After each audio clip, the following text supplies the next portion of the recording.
విజయవాడలో జరిగిన అంగన్వాడీ కార్యకర్తలను అక్రమ అరెస్టు నిర్వహిస్తూ విశాఖలో భారీ ఎత్తున ధర్నా నిర్వహించారు. అనంతరం జీవీఎంసీ గాంధీ విగ్రహం నుండి ఆర్టీసీ కాంప్లెక్స్ వరకు ర్యాలీగా వెళ్లారు. ఈ ధర్నాలో భాగంగా ప్రభుత్వం మా డిమాండ్లను సత్వరం పరిష్కరించాలని అంగన్వాడీలు డిమాండ్ చేశారు. అంగన్వాడీ సమస్యలు పరిష్కరించాలని కోరుతూ విశాఖ జీవీఎంసీ గాంధీ విగ్రహం వద్ద ఈరోజు భారీ ఎత్తున అంగన్వాడీ కార్యకర్తలు కానీ నిరసన కార్యక్రమం తెలుపుతున్న సంగతి తెలిసిందే. ఈ మేరకు విశాఖ జీవీఎంసీ గాంధీ విగ్రహం నుంచి నిరసనగా భారీ ఎత్తున ఇక్కడ అంగన్వాడీ కార్యకర్తలు అయితే మనతో ఉన్నారు. చెప్పండి, ప్రధానంగా అంగన్వాడీ మీరు ఏ సమస్యల మీద ఈరోజు నిరసన కార్యక్రమం చేపడుతున్నారు? మా ప్రధానమైన డిమాండ్ కనీస వేతనం 26,000 రూపాయలు పెంచాలి అంగన్వాడీలకి. ఆ డిమాండ్ మీదే మేము నిన్న చల్ల కార్యక్రమం పెట్టడం జరిగింది. అయితే మేము 3 సంఘాల ఆధ్వర్యంలో మా 3 సంఘాల నాయకులు 3 సంఘాల అంగన్వాడీలందరము కూడా మేము చాలా సానుకూలంగా నిన్న ధర్నా చేయాలని అనుకున్నాము.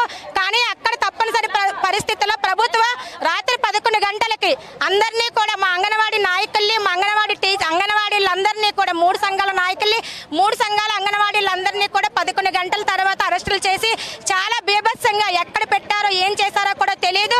ఆడవాళ్ళని కూడా చూడలేదు. ఎంత దురదృష్టకరమో. ఎక్కడున్నారో కూడా ఇప్పటి వరకు మాకు తెలియదు, మా నాయకులు కానీ మా అంగన్వాడీలు కానీ. అందుకనిసనే ఈ రోజు వాళ్ళకి నిరసనగా మేము ఇక్కడ కార్యక్రమం చేయడం జరిగింది.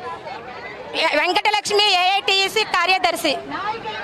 ప్రధానంగా డిమాండ్స్ ఏంటంటే ఈరోజు నిరసనలో భాగంగా అయితే ప్రధాన డిమాండ్స్ ఏంటి చెప్పండి? మా ప్రధాన డిమాండ్ అయితే కనీస వేతనం 26,000 ఇవ్వాలనేది మేము అడుగుతున్నామండి. దాన్ని సందర్భించుకొని గవర్నమెంట్ ఏం చెప్తున్నారంటే మంత్రులు కానీ ఎవరైనా సరే మేము అన్ని డిమాండ్స్ నెరవేర్చాము, ఒక జీతం తప్ప అని. ఏ డిమాండ్స్ నెరవేర్చారో జీవోలు చూపించమనండి. మట్టి ఖర్చులది ఒకటి 20,000 అనేది 15,000కి మార్చేశారు.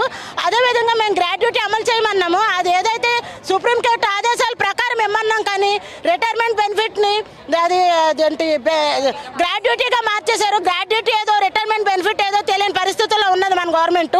అయితే మేము ప్రధానమైన డిమాండ్ ఏదైతే ఉందో మా జీతం పెంచాలని మేము సామరస్యంగా మేము ధర్నా కూర్చున్నామండి. రాత్రి 11 అప్పుడు స్త్రీలను కూడా ఆలోచించకుండా మా నాయకులు కానీ అంగన్వాడీ వర్కర్స్ని హెల్పర్స్ని కానీ అరెస్ట్ చేయడం జరిగింది. మగ పోలీసులు వచ్చి ఆడవాళ్ళని అరెస్ట్ చేయడం ఎంతవరకు సమంజసం అని మేము ప్రభుత్వాన్ని అడుగుతున్నాము.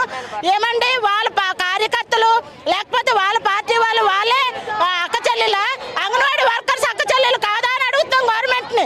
మాకు న్యాయం జరిగే వరకు, అక్రమ అరెస్టులు ఆపే వరకు, గవర్నమెంట్ మా వాళ్ళందరూ రిలీజ్ చేసే వరకు మేము ఈ నిరసన కార్యక్రమం జరిపిస్తాము. మా జీతం అయితే ఏదైతే ఉందో ప్రధాన డిమాండ్ మా జీతం పెంచే వరకు ఈ యొక్క సమ్మె కార్యక్రమాలు ఉధృతం చేస్తూ మేము ముందుకెళ్తామని చెప్పి విన్నవించుకుంటున్నామండి. అయితే ఏదైతే ఉందో ప్రధాన సమస్యలు ఈ డిమాండ్ పరిష్కరించే వరకు కూడా మేము పోరాడతామని, అదేవిధంగా రాత్రి పోలీసులు అనుమానుసంగా మహిళలను కూడా అరెస్ట్ చేయడం కూడా ఎంతవరకు సమంజసమని కూడా ఇక్కడ పరిస్థితి నెలకొంది. ఏదేమైనా సమస్యలు పరిష్కరించే ప్రభుత్వం యంత్రాంగం దిగిన వరకు కూడా ఈ సమస్యలు ఈ నిరసనలు కూడా కొంచెం ఉధృతం చేస్తామని కూడా నెలకొన్న సంగతి. కెమెరామెన్ అరుణ్తో నరసింహ, విశాఖపట్నం, ప్రైమ్ 9.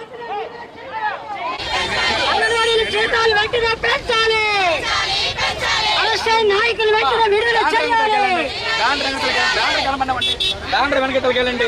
ప్రభుత్వ నిర్మాణం అది ఉంది. బ్యాండ్ లోపలికి